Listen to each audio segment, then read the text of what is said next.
Hello, everybody. Welcome to the Business Brains and Bottom Line podcast. My name is Paul Delegro, your host, and my guest today is Richard Hollis. He's the director of the Risk Crew all the way from London, England. Welcome to the show, Richard. Thank you, Paul. Thanks for having me. Big fan of the podcast. Before we start, I really big fan. So I really appreciate the opportunity to be on and chat with you. Thank you.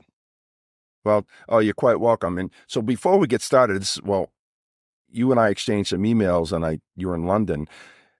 People are going to notice you don't sound like you're from London. So what's your story? How'd you get there? We'll start. I always love working some personal stories into the mix here. So what brought you to London? Because I know you don't sound like you're from London. No, I'm not a local, and they're quick to point that out over here. By the way, I'm American. I think we were talking. I'm originally from Wisconsin. Went to school over in Washington, D.C., and I spent the first 20 years of my career in Washington, D.C., working for the government. Then I took a gig with Philips. With Philips, that brought me over to Paris years and years ago, like 20, 25 years ago now. And for their director of security, and stayed with them for about 4 or 5 years, then left to start my own business, which is the Risk Crew, which has been a kick. But I'm a big picture song and dance cybersecurity risk guy. I mean, I run a company full of pen testers who do red team testing. They're the Bob Dylans of the world. They're very technologist. I'm the Barry Manilow's that sit up and do the song and dance about what are you trying to protect, why are you trying to protect it, and what's going to happen to you. Yeah. But you're the pretty face, Richard. Exactly. You're the eye candy that lures in the customer. That's it, Paul. There's got to be one of us out front. That's right. It's hard work. Someone's got to do it, though. It's a job. What can I say? Yeah. But it's a lot of fun. Cybersecurity has been a heck of a ride over the last, it's 25, 30 years now I've been doing it. All about pragmatic, simple advice kind of stuff. So it's fast-moving train, and I've had the luxury of sitting in the driver's seat of a lot of major projects. We work across Europe, so I've got a really good picture of cybersecurity threat landscape across Europe. Been fun. Nice. Well, that kind of dovetails into kind of the topic of today. You've got to. I tell people a lot has changed over the last 30 years, right? I mean, not just in cybersecurity, but technology in general. And you've got a pretty broad view of the industry over the last 30 years.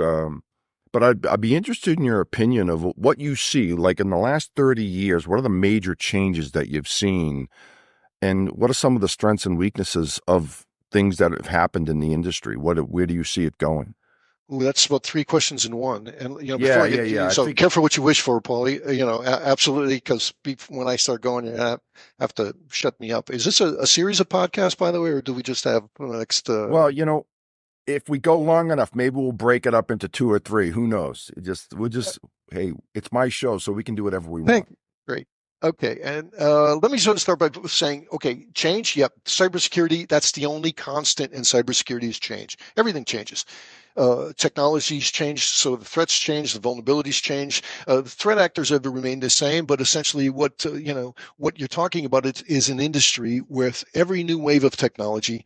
This is from Bluetooth to Wi-Fi to big data to cloud. It's all a moving target. Everything changes. That's the only constant in cybersecurity. Now the threat landscape in terms of what vulnerabilities are exploited for access and stuff. That's a hard game to keep up with technically what's out there. So the industry, as a blessing and a curse, is based on this idea of change. Everything changes. I think one of the biggest changes that's happened in the last 30 years is the introduction of nation states as a threat actor. Okay, when China, when Russia, when the United States, from Stuxnet on, when we started to see these huge attacks launched by nation states, that was a change that's notable. The rest was a quiet scaling of everything as we went more and more.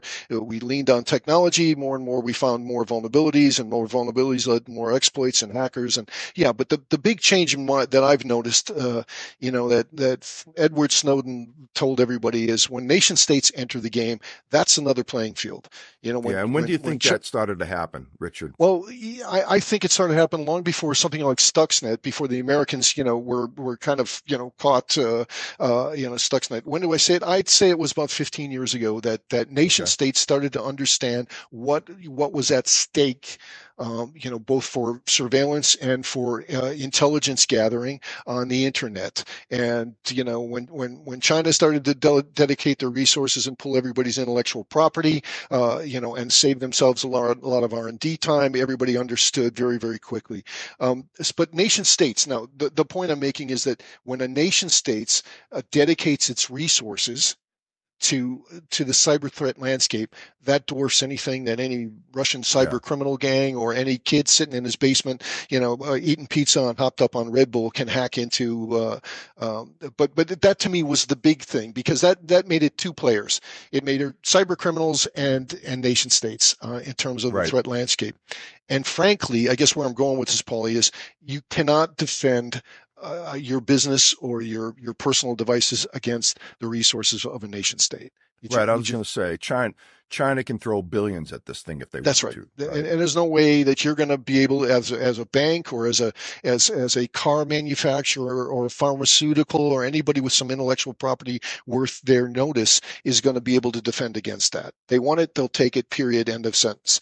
Okay. So So what do we do? The next step is, okay, how can we best defend against it? Right. I honestly, I should have prefaced this by saying I'm an old guy and I'm getting pretty cranky as I get older. I'm one of those guys who, your ball comes in my yard and I don't give it back. I'm just, I don't see, I'm not very optimistic when a nation state, that anybody has the ability to protect their assets, their information assets, whatever it is that they need to protect against a nation state attack. And by that I mean my own nation. The NSA targets you, forget it. The Right. Chinese, the Russians, anybody. You just can't. It's a game we can't play in as consumers, as individuals, or as businesses. So I don't have an answer to that, other than if you've got anything worth protecting, don't put it in a computerized device, which is, of course, very negative. Archaic. But honestly, and here's what I do have. I tell you, I have clients who have a classification scheme for information that is above what, in the government it's confidential, secret, top secret, and in private businesses they have, restricted, commercial, confidential, and then they have another classification scheme which is, do not put this in a computerized device. And that could be, something so sensitive and time sensitive, acquisition, sale or something, that CEOs now understand that nothing put in a computerized device is safe. Period. Right. And there Everything's may at or may risk. not be information you have in your business that's worth that kind of Yeah. protection level. But that's the state of play as I see it. Listen, computer security, oxymoron. No such thing. Yeah. Never No, was, never will be. that's kind of it's a healthy but unhealthy way of looking at it, right? You gotta say to yourself, everything is at risk. I often like these CISOs that are out there on large corporations or large public entities. Got to be a stressful job, because it's not like, hey, I work 8 to 5 or something. It's a 24/7, 365 job trying to keep the bad guys out. It is, and you can be on your game 100%. You could be Yep. a CISO working for a large organization that every day you're on top of your vulnerabilities and you're on top of every single, you're 100%, 100%, 100%. But that day that you're at 99%, and there's just one vulnerability you missed or one aspect that you missed in your people, your process, your technology, it only takes a bad guy, a threat actor, 1% success rate Yeah. to turn you over. So you look at that, day in, day out, the defenders have to be 100%, where the attackers just need a 1% chance of success. And Yeah. that's all they need. And they're in. And once they're in, it's game over. So it is, I'm a big advocate of that kind of pragmatic view. Computer security, oxymoron. Cybersecurity, oxymoron. No such thing. The real definition of cybersecurity is risk management, is to identify, minimize, and manage the cybersecurity risks to your business to an appetite that you can live to fight another day in the event that you had a breach. And Yeah, that's what I've been doing for 30 years, Paulie, spreading that kind of gospel and that kind of pragmatic approach. It's not security is a process. It's not a product. It's a process of risk management, and you have to practice that every day to stay out of harm's way, at least to reduce the odds of you coming into harm's way to something reasonable. well, that kind of leads me to the next question. I mean, why do you think most companies fail at this? Oh, okay. This is where we're going to need like a 6-month series of podcasts to Yeah, address the no, I know issue. that's kind of a Why broad the question, but I mean, and let me, we see it with our customers that they get breached, they get hacked, whatever you want to call it. They pay the ransomware, um, and they have the tools in place, Yep. but for some strange reason, they either aren't monitoring things, they're not paying attention. I have my own opinions, but this is about you today, Richard. So I want to hear your opinion of it. Well, I am the pretty face, Paul. So, You're the eye yeah. candy, Here's my message. So let's just back up and say, yes, by the way, absolutely I agree with you. I think it's not the business. Well, businesses have played their part in the failure. I think the cybersecurity industry has failed. Okay, if the goal of the cybersecurity industry is to protect systems from data theft, we failed.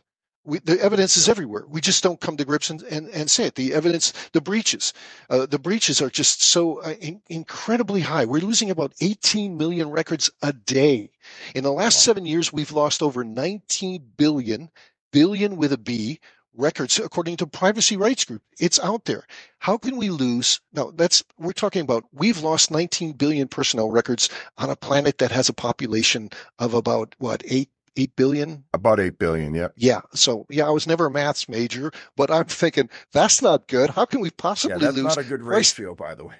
Yeah, but clearly, and every year our businesses spend more and more and more on cybersecurity, and every year the breaches increase. It should be an inverse ratio. The more businesses spend on cybersecurity, the breaches should start to be reduced and go down. But it's not. This is all evidence that our industry doesn't work. I would start at one thing. Let's start at the beginning. Our cybersecurity vendors, they sell us products that don't work. Cybersecurity products do not work. I think if you say it out loud, you'll feel better. Just say it out loud. Cybersecurity Well, products do not work. They're not okay, fit so for purpose. that's a loaded statement, Richard. You may have a lot of the vendors, not real happy with you for saying that right now. I think if we all started at that, say, okay, but Yeah, let me point out and just say they're not. When I say it, they sell us products that don't work. They sell us products that were against the threats that we faced 5 years ago, seven right. years ago, 9 years ago, Yeah, I right? think So we end up cybersecurity sell us these products that they were in research 10 years ago. So they had to market and come up, and so they have to sell it and they have to get their money back. So there's a right. lag time. We're always buying products that were applicable to the cybersecurity threat landscape 2 or 3 years prior. And as I said, So everything changes, right? That's the only constant. Here's the problem, Paul, is the problem is our cybersecurity products are reactive when they should be proactive. Okay, it's all about and as long as our threat actors are proactive, our cybersecurity products don't have that built in. It's like they sell us knives to take the gunfights.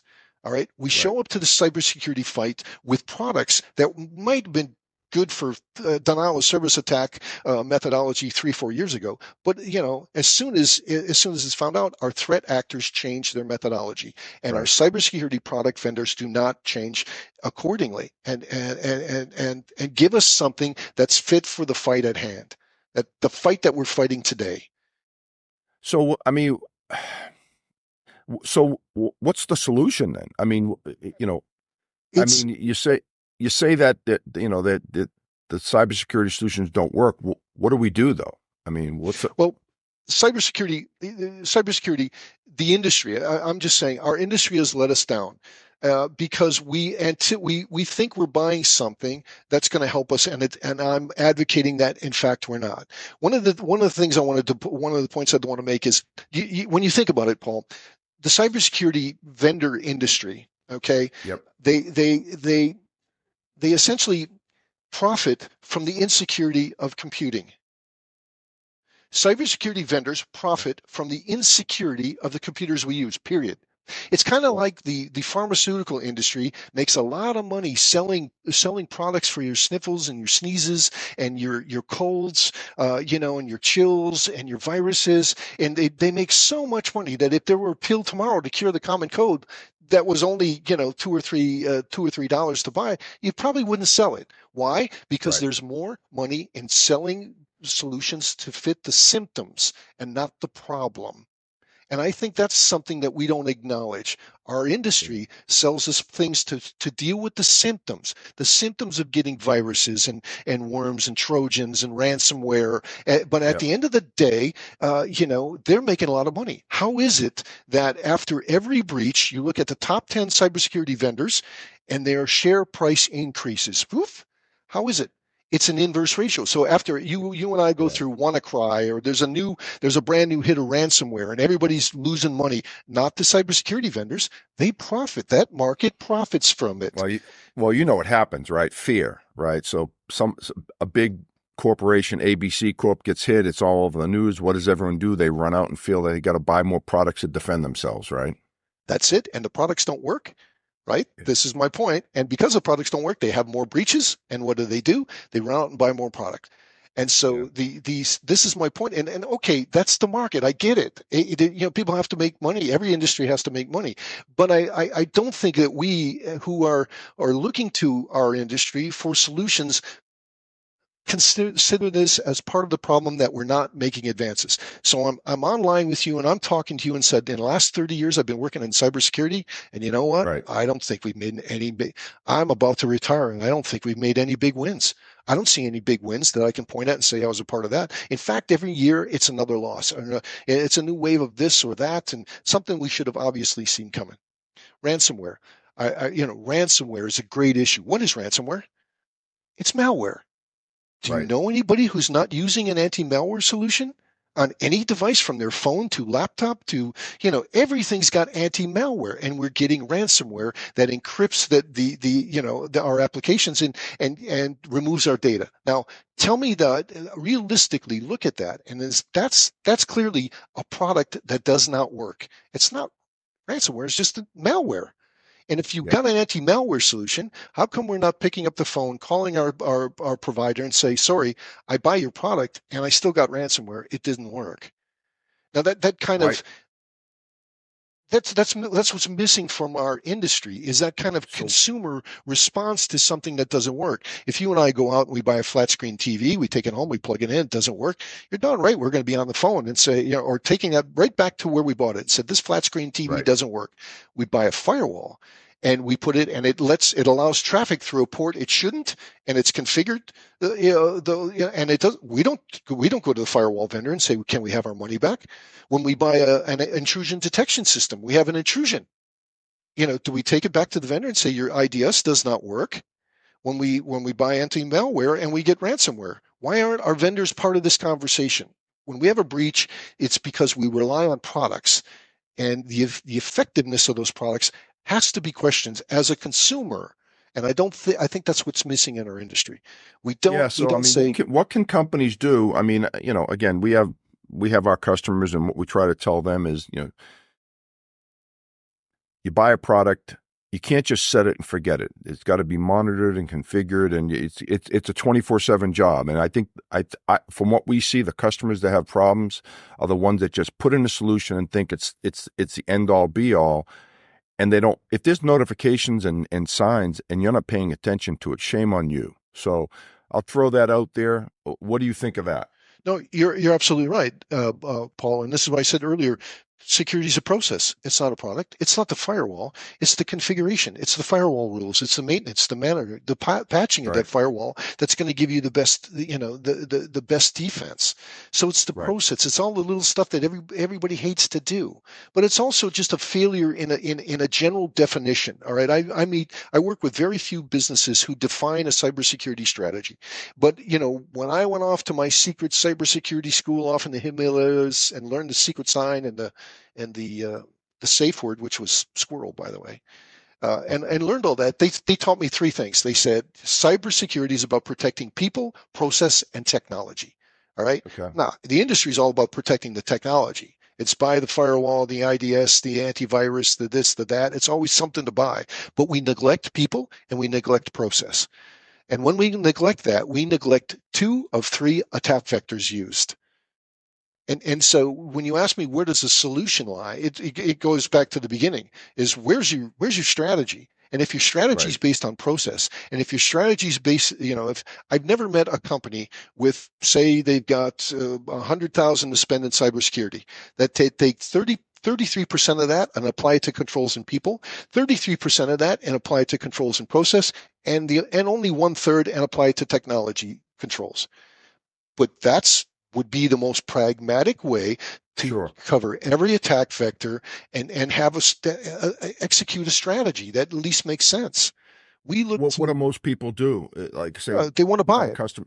They want to buy a firewall to keep them secure, an antivirus. That's my point. Is you want to purchase something off the shelf, just like you said, and you still have problems. But the failure to define your strategy and lean on products, so you implement product for strategy, is what we're doing. We're thinking that because we're spending 100,000 a year on cybersecurity products, that's effectively going to give us a return of the same value, and it doesn't. And we neglect people, we neglect process. These products don't work. Sorry, say it again. You'll feel better. The products don't work, and so we have breaches. What do? We go out and buy more product, and it's a circle. Throw It's this throw more circle of money at it. failure. We're caught like a hamster on a wheel. Well, like you had mentioned earlier that you're at the end of your career, and where do you see this industry going? I mean, it doesn't seem like it's getting any better. I can tell you that. But what are you thinking? I where do I see the industry go? I'm looking for where I want it to go is some sort of consumer revolution, because I think the changes that we can affect in the cybersecurity industry by just demanding more quality from our vendors, our managed service providers, our internet service providers. How come we don't, we're getting a denial of service? How come we're not picking up the phone and asking our internet service provider and saying, this is a crap service. I'm getting spam and I'm getting this and that, all from your internet connection. And when they Right. can easily filter it out, Paul, but they don't, because their bandwidth is revenue, not secure. Their Right. Yeah. revenue is Yeah. bandwidth, That's not a secure bandwidth. So right. we don't look as a consumer and demand the best from all the players in our market, Yeah. to include our businesses. And in my mind, until we do that, we're on a downhill, spiral. We don't measure success. We are always measuring failures. Every headline you see is a measurement of failure, not success. And very few people are out there getting KPIs in place that they can quantify the value of their Sure. program. So they don't understand what they're doing right.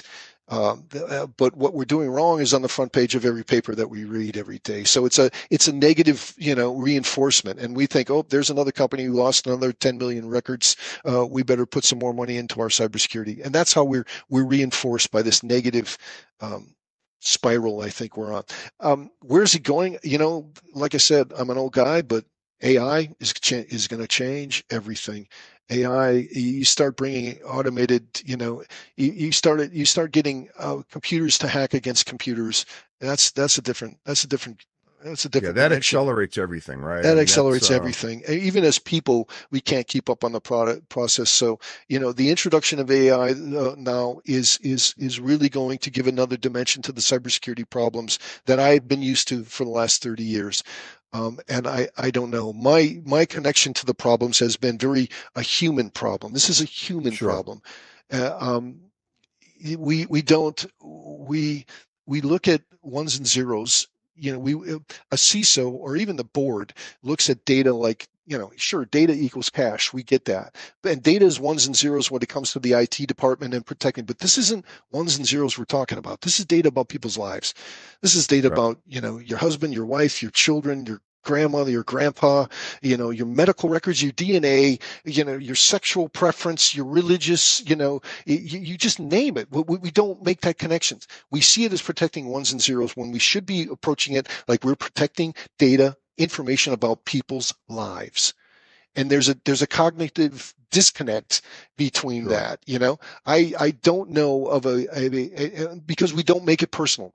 We don't bring our own expectations into, if this were my data, how would I protect it? If this were my blood records, if this were my DNA, what would I call for an encryption? Would I send it plain text over the internet? We don't bring that human perspective to anything we do. We just think this is about an IT thing. Data. Yeah. Yeah. And I think that's a fundamental disconnect. That's certainly in the last 30 years that I've been working. There was a quick story. I'm out here in the UK, and once a month I sit down with who is the largest firewall sales. They sell more firewalls in the UK than anybody, but and I meet him once every 2 or 3 months, and we talk. And a couple weeks ago, he walks in. I'm sitting in a restaurant, and he comes in. He's beet red. He's mad. He's really upset. And I said, well, "What's wrong?" And he said, "Somebody hacked into my computer." And I was like, "Oh, well, the irony there.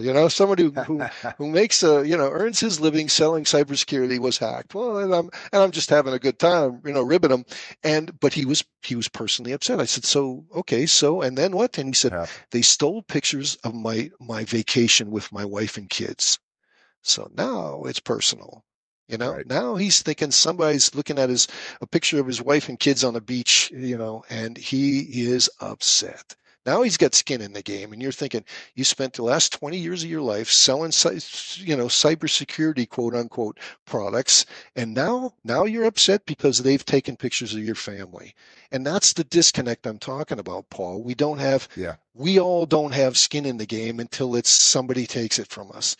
And then it's a different problem altogether. When it's somebody else's data, all right, we'll just up the cybersecurity. All right, we lost a credit card database of 3 million. Okay, we'll just No big we'll deal. muddle Right. our way through it. But forget the credit ratings. Forget what that does to people's lives. Yeah, it's a good point. It's the personal stuff. You have some, personal pictures or personal information, like you said, about, health stuff and personal stuff that gets out there. You could be compromised or embarrassed, right? And we all have personal It's things. it's funny because that's what I see that brings about the most change in my industry. I see it with professional colleagues like this guy I told you about, but I also see it with businesses. Businesses, it's an intellectual problem until they have a breach. And then it's a revenue problem because they've lost clients or customer confidence or investor confidence or whatever. Then it becomes financial, but it's Right. rarely personal. One of the things I do when I'm talking to boards, I'll walk into a business's board and I'll say, "Okay, let's start here. Hands up, who's got personal data in this system, in your business system?" Of course, nobody's hands are up. I say, "You don't have skin in the game, don't you? You've got nothing to lose. This is somebody Mm. else's data we're talking about. You're never going to design a cybersecurity program to protect data of somebody you don't know as well as if it were the system that holds your family's personal data." And And so, what's so that make it personal. Some of the best advice that Sure. I can give somebody is, you want to know where to start. Should I encrypt it? Should I not encrypt it? Should I put it behind a firewall? Does it need to be this? What if it were your wife's DNA, your child's DNA, and start there and protect it as if it were your data. And 9 times out of 10, you're in the ballpark about what risk management approach should be taken. But we don't do that. We don't look at this as a personal problem. The cybersecurity industry, we don't talk about people, we talk about firewalls. Yeah. No, that's a great point. So, as an industry, I mean, you obviously have your opinions. As an industry, what can we do? What, Well, I think you can hear this anger in my voice about yeah, accountability. All right. yeah, I think if we started to approach and brought a certain consumer revolt against our industry, when something doesn't work, we demand higher, better quality. I have a right. brother who will send back a glass of soda, of Coke, because it doesn't have enough ice in it, or it has too much ice in it. But he runs a small business, and suddenly his firewall doesn't work, and the last thing he thinks about is calling and saying where he Right. doesn't apply the same level of excellence Standards. that he Yeah. demands, standards that he demands, Yeah. and any other consumer product that he buys. And for some reason, we don't do that in our industry. I believe strongly that's step one. What Ralph Nader Okay. did for the the car manufacturing industry in the 70s, all right, when Yep. we're all going through windshields driving 30 miles an Sure. hour, and Ralph Nader said maybe, just maybe, safety in these vehicles would save lives. But Detroit didn't want to do it because security, in that case physical security, was a spend. It wasn't Right. selling. It was just another thing you had to do. But it took somebody like Like Ralph a Ralph Nader to Nader. just Yeah. endlessly lobby for. And now look at today. We've got shatterproof glass and airbags and anti-lock brakes, and look at how the leaps and bounds. When a consumer wants it, we get it. So Right. I think until we make that first step and we start not just asking for better quality from our providers of our, and that's just not our product vendors. That's also our managed solution providers.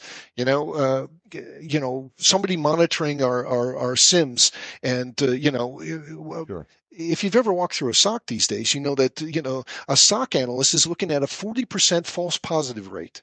40% Yeah. of the data that he's getting is a false positive. Now, one thing, why do we even accept the term false positive? False positive. What you mean? It's we don't know. We should just call it a. I don't know what that is, Yeah. but you better go check it out. But the Yeah. industry standard, it goes. You watch it year to year for false positives for managed security service providers, people we pay to monitor our security systems.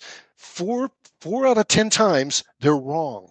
Now maybe, just maybe, and that's me spitballing here, Paul. Maybe they're not fit for purpose. Maybe they're not fit for the market. When the product you're bringing to market is wrong almost half the time, maybe it's not something you should sell. And maybe Yeah. you and I should start saying that's not good enough. Don't tell me about false positives. That's just like an alarm, smoke detector that just keeps beeping. I don't know if it's the battery, or I don't know if there's a fire. I want to know if, Right.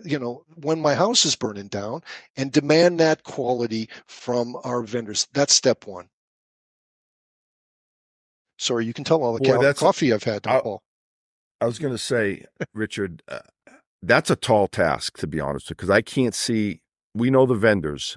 They're going to come up with every excuse in the world why their solution's awesome and that it's your fault, right? For not managing it correctly, not configuring it correctly, so on and so forth. Until we start, this is what Detroit did.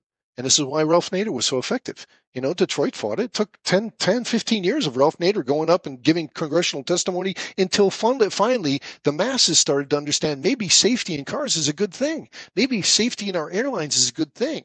Maybe regulation is what it's needed to change our industry. I'm not an advocate of it.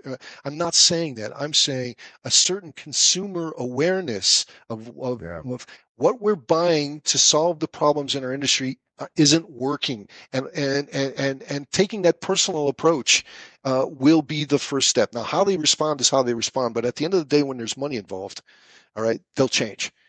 So Yeah. that No, we it's a saw that in great cloud. point. We saw that in cloud. It Sure. was all about sorry, cloud is what it is. Until they start cloud providers started to realize, hey, secure cloud, people will buy that because they have to for compliance and things. If there's a way they can make money, they'll do it. But you've got to start, first of all, raise your hand and say, unacceptable. This is unacceptable. This quality, this firewall lets through traffic that you tell me it shouldn't. Unacceptable. Yeah. Take it back.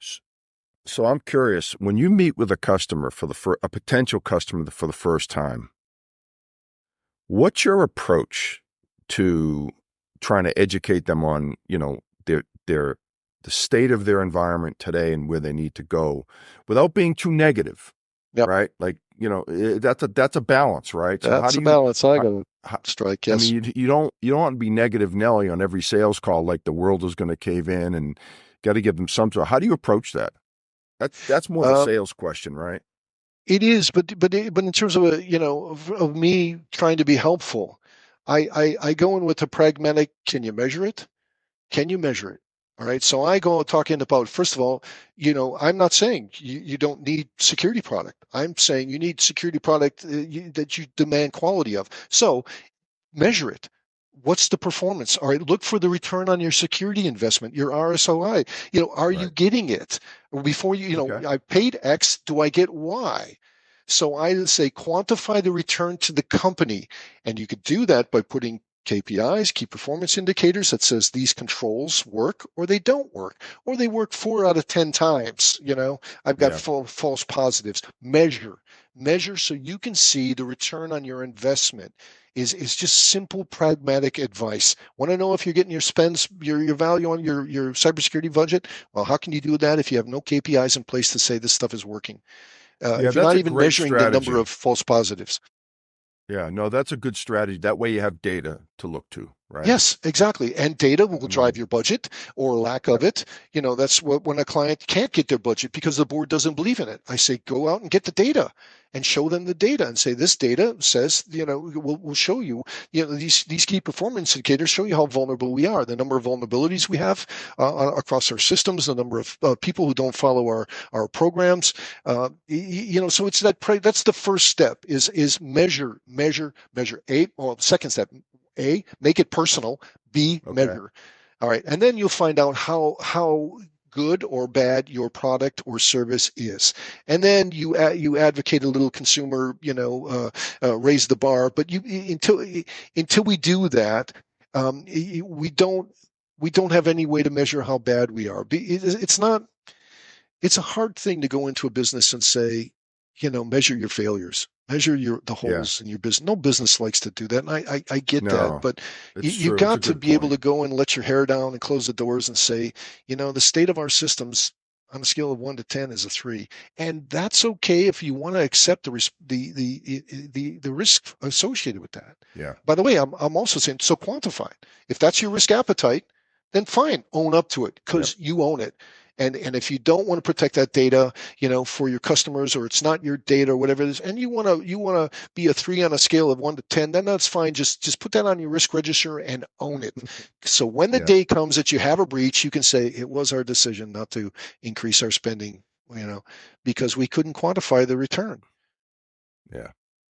Well, I like your approach, Richard, because you have a very open, honest, pragmatic approach with your customers, and I think that's a good thing, right? You don't want to. There's no magic wand. There never is, right? And No, there's not. being honest with your customer. Go I ahead, was going to Richard. say, Paul, sorry to interrupt. I often feel like a therapist, the healing begins when when you confront the problem. The most Yeah. ugliest part of your business, you want to embrace that, and then you'll start to grow. And Yeah, and that's a that is great point. tough because Yeah. nobody wants to look at their business and say it's insecure and hear the messages that, I have to speak. But all I'm looking for is to hold a mirror up to a company and say, this is what you look like. Is that all right with you? In today's market, based on what you process, store, and transmit, is that good enough? But Yeah. sure, I don't. I feel, I started this by saying I feel like an old cranky guy, Paul, because I spent my career doing this, and I Yeah. don't see that as a career, as an industry. We, what was it, 2 or 3 years ago, right after the pandemic, the World Economic Forum, 3 out of the top 10 threats to companies globally are now associated with cybersecurity. So, 30% of the top 10, threats to businesses are now cybersecurity. That's not a good track It's pretty record. high. Yeah. No, That's I know. that's pretty high. When you get up there with global warming and and locusts and fire and flood, and Yeah, suddenly it's that's pretty cybersecurity, high. and you've had 30 years down the road, 30 years of practice, and you're still that bad. We're not doing too well. Our track record, it leaves a lot to be desired. Well, Richard, I think we'll end on that note. We could go on for probably a couple of hours with stories and all this other stuff, but I think we've covered enough today. And if anyone wanted to get in touch with you over in Europe, how would they do that? Thanks for that, Paul. The company's called Risk Crew. I work for riskcrew.com. You can take a look, but it's richard.hollis@riskcrew.com. It's very, very simple. Maybe we could leave it in the notes, but yeah, please reach out. I'd love to hear some more optimistic news or a good argument about my grumpy old man view of my industry. And I'd like to hear it before I retired, because I'd like to go out on a high note thinking I did better. I was part of something that, moved the boulder up the side of the mountain higher than it feels like we did. But yeah, Right. please, you got a question, a comment, a joke. I could use a joke. It's Yeah. richard.hollis at Well, you're not that riskcrew.com. grumpy, by the way. I don't think you are. Just you're direct. There's a difference. Yeah, well, Not to many people, believe it or not. Yeah. Anyway, thanks, Paul. It was a blast chatting with you, and I once again love the podcast. Thank you very much for having me. Yeah. Well, thank you, Rich. I've totally enjoyed this. This was a lot of fun. I love you. I love your frankness and directness. We need more of that. Thank you, Paul. So, well, that's it for another edition of the Business Brains and the Bottom Line podcast. Paul D'Allegro. Until next time.